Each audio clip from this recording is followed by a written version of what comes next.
ስሙኝ መዝሙር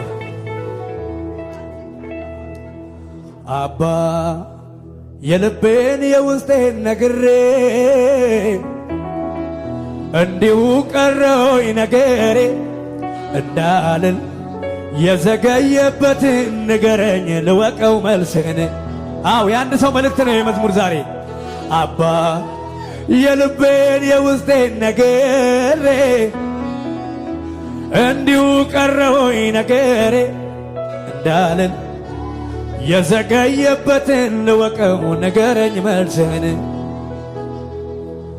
ዛሬም በአምባው ላይ ነኝ በመጠበቂያዬ እስኪ መለከተኝ እስኪያየኝ ጌታዬ ደጅ ደጁና ያለው ከጸሎት ሳልወጣ ዛሬም ልቤ ያምናል እንደምትመጣ